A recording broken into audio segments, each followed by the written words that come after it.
Well, g'day guys, welcome back. It's the Backyard DIY guy, and today I'm back doing some work on my project VL. What I want to show you today is how to install a head unit into the factory slot, and basically to show you what you need to do to get that to fit right. I've read a lot of forums, I've been on YouTube, and there's literally nothing out there that shows you how to do it. You know, everyone talks about how to do it. A lot of people say that, they don't know how to fix it. Well, I'm going to show you how I did it and get it to look pretty neat.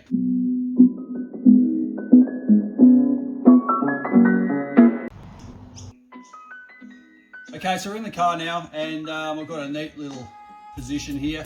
I will point out that I've actually already done these works. I didn't think I was going to shoot a video on this, but I thought, no, I might as well, because, it'd be good to get this information out to everyone. The aftermarket head unit I'm going to put in is a Kenwood BT506 DAB digital radio. It's a media player. It's not a CD player, so it's a little bit narrower. It's not as deep in the body. The existing unit, the Eurobox head unit, I've pulled out already. These are very hard to pull out without pulling your whole dash out. There's a couple of screws at the back that retain it in place for security reasons. I was lucky enough that someone's already done that for me, so for me it was just a matter of just pulling it out. One of the key things is when choosing your headset, your head unit rather, is to make sure you get something that is as close in dimensions to the unit that you've pulled out, the Eurobox unit. So this one here is not as the height difference is a fair bit. It's like a centimetre in difference, but the width is the most important part, because when that slides in, you don't want that to be sloppy either side. Okay, so that was one of the key features that made me buy this unit, is because it was a really neat fit. This is where the existing head unit comes out of. As I said, I've already made the modifications here, so just pretend these bits aren't cut out. That usually is just a little bit of a triangle that comes down here either side. I've loosened off the header controls just so I've got access. And what usually happens when you slide that head unit in, normally before you've made the adjustment, it hangs out and it looks very ugly.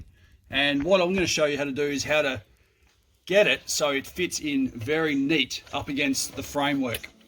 Okay, so to do that, what I did was I used a Dremel with a little cutting disc on it, and cut out two little sections from the side, so it allows me to push the chassis, the frame of the head unit, hard in, so the whole head unit slides in. Now, as I said, I made two notches in the existing plastic. Once you do this, you can't come back from it. It doesn't wreck anything. It's just from an aesthetic point of view, you'll be able to see that there's a section cut out. But when you've got the aftermarket head unit in, you can't see that it's been cut out. I'll show you how. Okay, and take 3, go. So once you've made these cut out notches, so these are actually on the angle. It's not just a rectangular piece that's come out, it's a triangular piece, because this fascia here is on a slight angle forward. So you cut out those little triangular notches, and as I said, I've already done it, so it's a bit tricky to, if you might maybe just know exactly what I mean.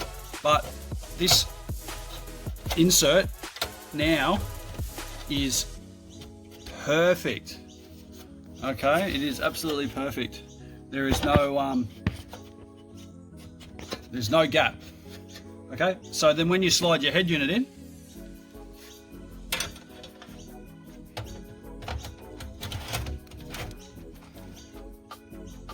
I won't lock it in yet. Put the cover on it, and that is perfectly in. Now you'll see there's a little bit of a gap up the top here, and that's because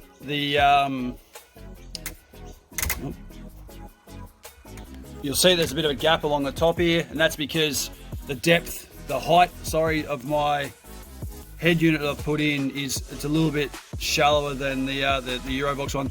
Now look, you can just leave that, or you can find something to put it in there. But at the end of the day, it's not a hard fix. Now you will notice that the around the side here there is a bit of a gap from where I've cut the bit out. But you know what? Once you slide in the heater controls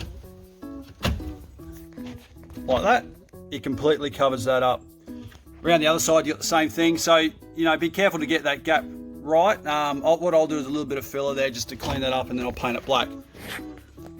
So that's basically how I do it, and I've done that based on some of the advice I've read in the forums, but I've never actually seen anyone show it on YouTube. So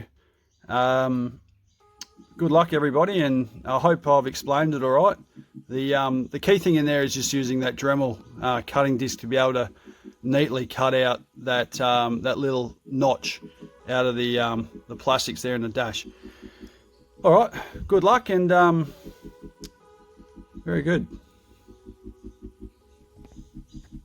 So there you go, guys. Thanks for watching my video today. Now you've got a better idea on how to install that aftermarket head unit into that factory slot and make a few little adjustments to the dash there, and you get a nice neat finish.